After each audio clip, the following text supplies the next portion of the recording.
네, 본 행사는 한국미래융합기술연구원과 한국과학기술단체 총연합회가 공동 주최하는 글로벌 리더와 함께하는 블록체인 토크 콘서트, 블록체인으로 만나는 디지털 미래교육과 일자리입니다.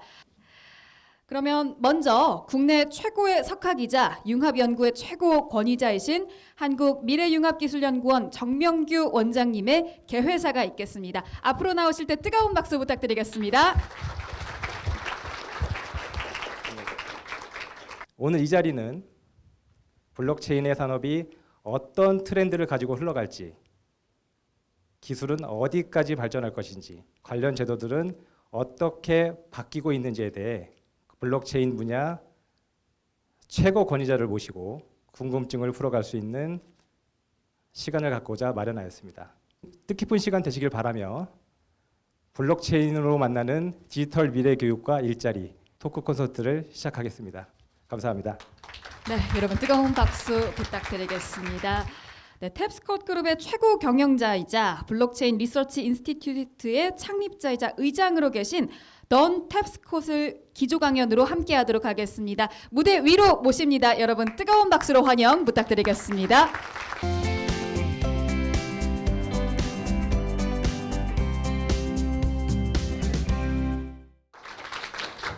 감사합니다.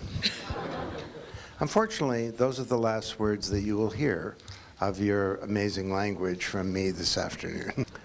So, to me, blockchain is the second era of the internet. For 40 years, we've had an internet of information. That's what the internet is about, right? Information. But if I send you some information, a document, a photograph, I'm actually sending you a copy. And that works well for information. But when it comes to things of value, which can include information, but assets, things owned by people that have value, things like money, stocks and bonds, contracts, deeds, the data in our identities, intellectual property, cultural assets like art or music, or a vote. A vote is an asset, something of value that belongs to somebody. When it comes to assets, copying them is not a good idea, right? You don't want someone copying your vote or your identity. So how do we communicate and do business with assets? Well, we trust intermediaries, right? Banks, credit card companies, social media companies, stock exchanges, escrow agents, hundreds of middlemen that enable us to do business and to trust each other with assets. In 2008, a person that no one knows who it is, named Satoshi Nakamoto, invented a currency where people could transmit and transact with money without a bank, peer to peer. And this set off a revolution.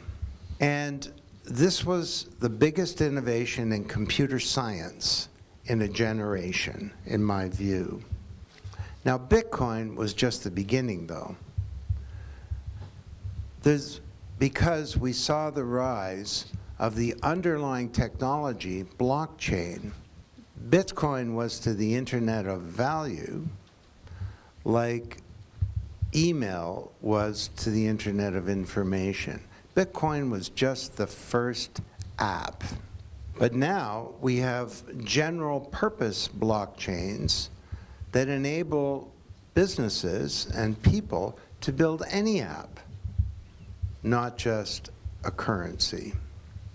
Now, who here has heard of the term Web 3? The first era of the web was about websites. It was called the read web. You go to the website and you access information. The web was a platform for the presentation of information. Then about 15 years ago, the web evolved and it became a read-write web, where you could not only access information, you could do things. You could contribute to a social media discussion. You could add your own information onto Facebook, or you could add an entry into Wikipedia. A read-write web is very different. Blockchain represents Web 3. The Web 3 is about assets and value. It means that when you create some value or you do something on the web, you get to own it. Today, if you go onto Facebook and create some value, Mark Zuckerberg owns it, not you. With Web 3, that's turned on its head. This is taking us into a new kind of digital age, which I believe will bring about very profound changes to all of our institutions. The industrial age was an age of hierarchies, where someone at the top had knowledge or power, and they created things and sold it down in the hierarchy. So we created newspapers and we push them out. We create products and we sell them. We create television shows and we broadcast them, right? We have governments, we elect our government leaders, and then for 4 years, they broadcast to us. We're not really engaged. We're inert as citizens, not active. We receive government. Tone Hung is a person, but he has a mirror image of himself on the internet. And this is created by the digital crumbs that he leaves behind him as he spends time online. And your mirror image of you, the virtual you, may know more about you than you do, because you can't remember what you bought a year ago, your exact location a year ago, what you got on that test a year ago, what diagnosis you had a year ago, what medication you took a year ago. Dozens of classes of data that represent your identity. You create your digital identity, but it gets taken away from you. Kind of like the feudal system, where you grew some vegetables and the landlord would take them all away and leave you with a few cabbages. Why should you care? Well, there are 5 reasons, okay? This will be on the test. Number 1, you can't use that data to plan your life.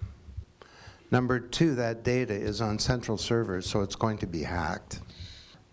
Number 3, that data is very valuable, but you don't make any money off it. Number 4, all that data is buried in computer silos, so it can't be linked together for a social purpose, like, say, fighting a pandemic. Health data could not be aggregated to fight a pandemic. And the 5th reason is this data is your identity, and you're losing your privacy. People say privacy. I don't care. I got nothing to hide. This is a big mistake to think like that. Your data represents your identity, and we need to get our identities back so that we can own them, benefit from them, and manage them responsibly for ourselves and for our family. This is an historic problem and a big opportunity. How are we going to do that? Blockchain. Web3. It's called a self-sovereign identity, that as you transact online, you're in the metaverse, you're generating data, it gets collected into your own sovereign identity that you own and you can take advantage of. I wonder if Korea will be the first country in the world to do this. Here's an opportunity for your president and your prime minister. I hope they're watching. And I hope that as young people, you will care about this issue because it's your generation that will turn this around. Supply chains. 2022, and the President of the United States says one of the biggest challenges facing the country is supply chain failure. Supply chains are very complicated, and you have trains and boats and planes and trucks and all kinds of different partners moving around, communicating with email and fax and paper and traditional computer systems and hundreds of middlemen in the process. Transfer agents, escrow agents, you got tax authorities. It looks like a big bowl of Korean noodles, okay? That's what our supply chains look like. And if one little noodle is out of place, the result is today in the United States, mothers cannot get baby formula for their babies. Let's move supply chains onto Web3 or blockchain, because you would have a single ledger that would give everyone a picture as to exactly what's happening, where things are, how they're moving, where problems are emerging. A single version of the truth. This is a multi-trillion-dollar opportunity. Who's here heard of the concept of tokens or tokenization? Yeah? Okay, this is a very big idea too. All assets can be represented by a little piece of software on a blockchain called a token. A token could represent a unit of money or currency. A token could represent a carbon credit or a barrel of oil. Tokens will be part of your life because assets are part of your life. All assets are becoming digital, and they're represented by this little piece of software. I'm giving you a lot of big ideas here. You can follow up with all of them. You've heard of fintech? Is that a word in Korean, fintech?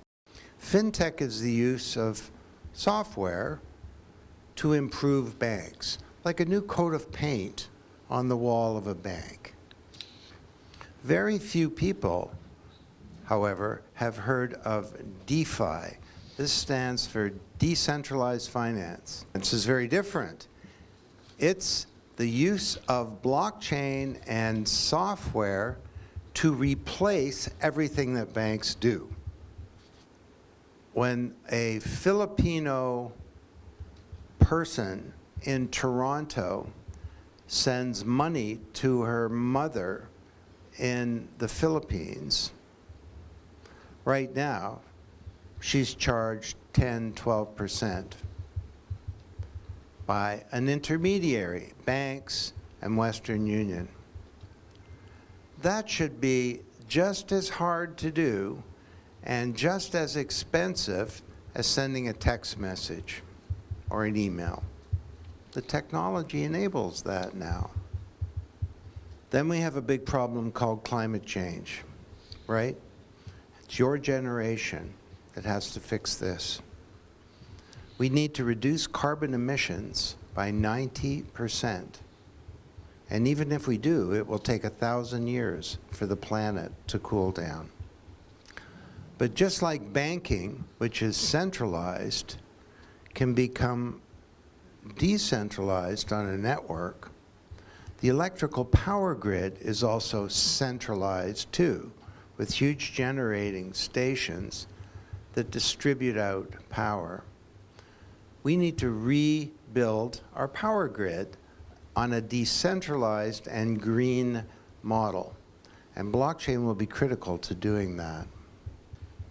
We also can tokenize carbon credits to make them easily accessible and usable by everybody.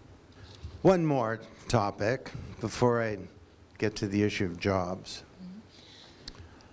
We have a big problem with governments and democracies in many countries.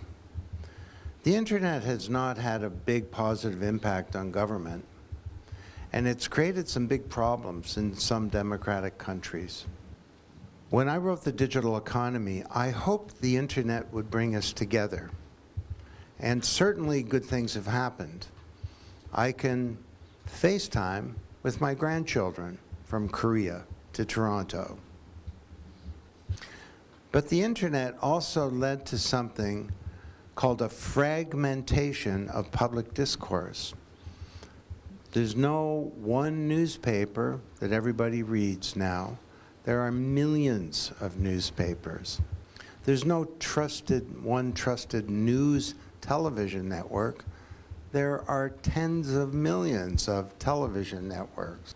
And in a country like the United States, this means that people can follow their own point of view, and they can listen to people who create false information and believe them. And this has created a massive social problem in the country where democracy is now being threatened. How do you stay informed as a young person? Well, I was talking to someone, and she was 15 years old, and I said, "How do you follow the news?" And she said, "I don't." She said, "If the news is important, it will find me." She said that to me years ago, and I thought it was very cool at the time. Now, I don't. You need to follow the news, because if you let the news inform you, you're going to listen to, Kim Kardashian or BTS or something. Let me leave you with one very big idea. As a young person, you need to design your life the way that previous generations never did. You need to design your career, yes, but maybe there are new options. Maybe you could be an entrepreneur. Or maybe you want to do postgraduate studies after university. Design your vocation. You also need to design your media diet. You can spend all your time on social media getting garbage, or you can decide, I'm going to become an informed citizen who cares about my country and about what's happening in the world. As part of that, you need to design your BS detectors, meaning your ability to understand what is truthful and what is not, because there's so much material now on the internet that is not truthful. You need to design your network. I didn't have to do that when I was young. I had a friend live next door. I met some people at university. Most of you have hundreds or thousands of friends. Who are the ones that you really want to spend time with? Many other things. One more. You need to design your strategy for lifelong learning. When I was young, I graduated, I got a career, and I was set for life. When you graduate, and I hope you all will go to university, if those of you who aren't, you're not set for life. You're set for about 15 minutes. And if you took a technical course in the first year, chances are a lot of it's obsolete by the time you get to the 4th year.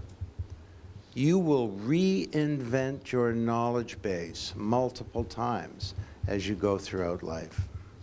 Have you heard of Silicon Valley, California? Of the technology industry for 40 years. Where will the center for the second era be? Could it be in Korea? And this is so important because you don't only want a big industry. Web3 and blockchain is the operating system for the new economy for the next century. So it's critical that all of you understand this. And when you go into the workforce or you're planning a life that's purposeful, that you will be equipped with knowledge of the new platform for the next decades ahead. This is a new paradigm.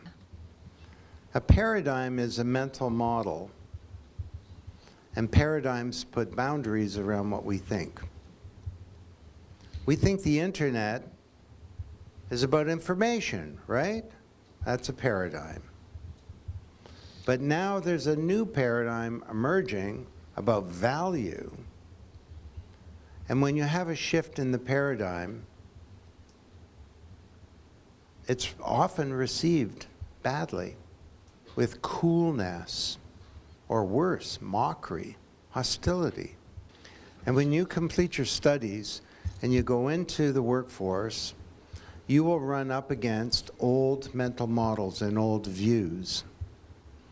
And leadership for changing a paradigm will be your personal opportunity, not your boss's opportunity, not the person sitting next to you, your personal opportunity. Because anyone can be a leader and make a difference. Thank you very much. 네, 경청해 주셔서 감사합니다.